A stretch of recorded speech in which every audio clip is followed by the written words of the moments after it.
Cette femme déteste la petite fille de son mari. Regardez cette histoire jusqu'à la fin. Elle a jeté un mauvais regard sur la petite fille dans le monde spirituel. Pendant que cette petite fille s'amusait dehors, elle a été soudainement aveuglée.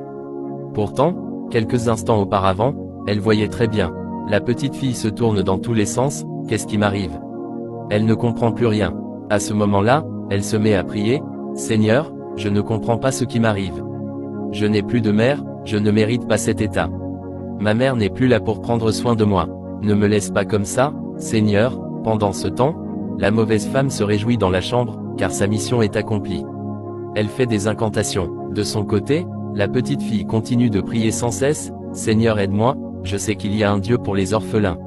Je n'ai plus de mère, mais je sais qu'il y a un Dieu pour les faibles. Prends le contrôle de ma vie, ne me laisse pas dans cet état.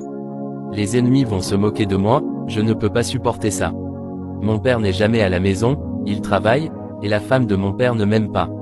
Seigneur, viens à mon secours. Tu as dit dans la Bible, appelez-moi et je vous répondrai. Ne me laisse pas, Seigneur. Pendant qu'elle prie, la femme de son père continue ses incantations et remercie les esprits qui l'ont aidé à accomplir sa mission. C'est vraiment une histoire triste, n'oublie pas de liker et de partager la vidéo. La petite fille ne se décourage pas. Elle sait que seul Dieu peut la sortir de cet état. Seigneur, tu sais que je ne peux rien faire seul. Tout ennemi contre ma vie qui m'a rendu aveugle, je retourne cela contre lui, au nom de Jésus. Je ne cesserai pas de prier tant que tu ne m'auras pas exaucé, Seigneur Jésus, je sais que tu es un Dieu vivant, tu entends tout ce que je dis. Agis maintenant. À ce moment-là, Dieu exauce sa prière. Le Saint-Esprit ouvre ses yeux. Elle commence à voir. Surpris, elle dit, je vois. Ô Seigneur, je vois. Je n'arrive pas à croire que je vois. Elle saute de joie, merci Seigneur. Merci Papa, tu as exaucé ma prière. Rien n'est au-dessus de toi. Merci mon Dieu. Au même moment, la femme de son père quitte la chambre pour aller au salon, mais le sort se retourne contre elle. Elle essaie d'ouvrir les yeux, en vain. Je ne vois plus, mais qu'est-ce qui se passe? Prise de panique, elle se met à crier, chérie, chérie, viens vite, je ne vois plus, aide-moi. Elle crie de toutes ses forces dans le salon, même si son mari ne l'entend pas immédiatement. Elle continue de crier, incapable de se diriger. Finalement, son mari arrive, qu'est-ce qu'il y a? Pourquoi tu cries comme ça? Elle répond, je ne vois plus, chérie. Le mari dit, comment ça tu ne vois plus? On était ensemble tout à l'heure. Elle insiste, oui, mais maintenant je ne vois plus. Le mari pense qu'elle plaisante, arrête de blaguer, tu aimes trop faire ça, mais elle répond sérieusement, je ne blague pas. C'est quelque chose de grave. Pendant ce temps, la petite fille court vers son père pour lui raconter ce qui s'est passé, tout en remerciant Dieu. La femme continue de pleurer, mais son mari ne la croit toujours pas. Il pense que c'est un caprice. Elle crie encore, je ne vois pas. Tu ne me crois pas. Le mari dit, bon, viens, allons dans la chambre pour voir ce qui se passe. Il essaie de la guider, mais elle perd complètement la direction. Arrivé à la chambre, il ouvre la porte, et tombe sur la petite fille qui se frotte les yeux. Elle dit, papa, je vois maintenant. Le père est surpris, encore une autre histoire. La petite fille explique, j'étais devenue aveugle pendant que je jouais, mais j'ai prié, et Dieu a exaucé ma prière. Mes yeux se sont ouverts.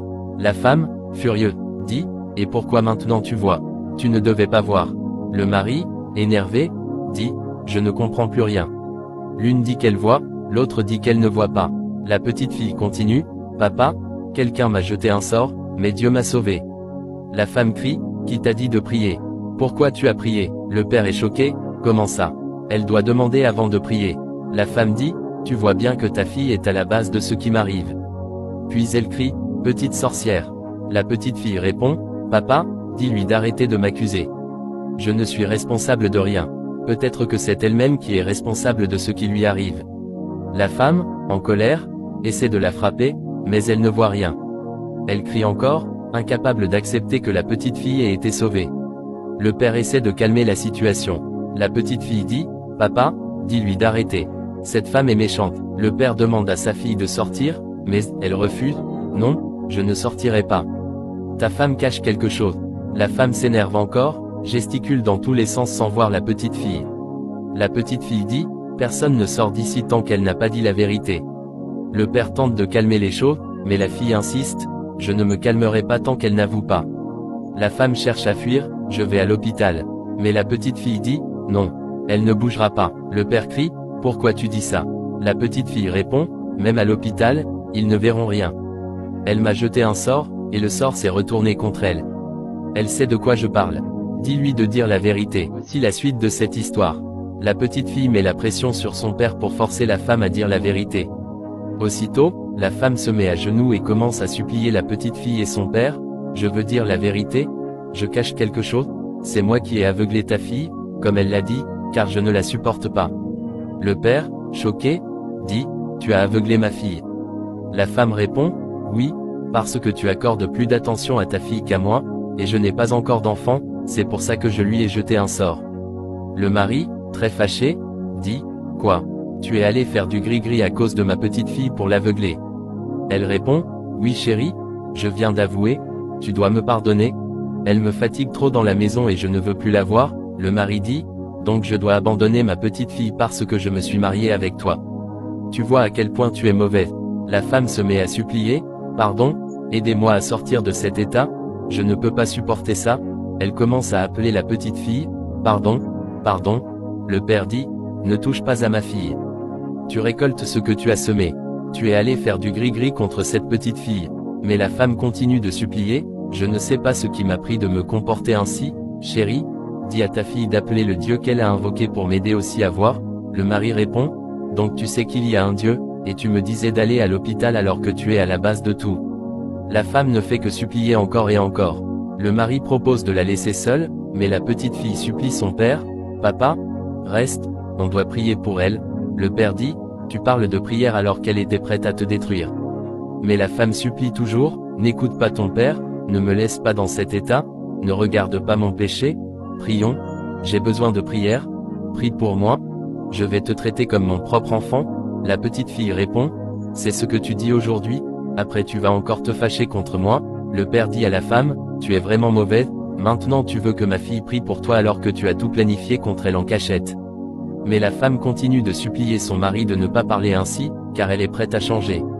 Le père parle à sa fille, pendant que la femme met toujours la pression pour que la petite fille prie afin qu'elle retrouve la vue. Droit toi qui regardes cette histoire, que Dieu te protège de tes ennemis au moment difficile, au nom de Jésus-Christ. Malgré tout, la petite fille accepte finalement de prier pour cette femme.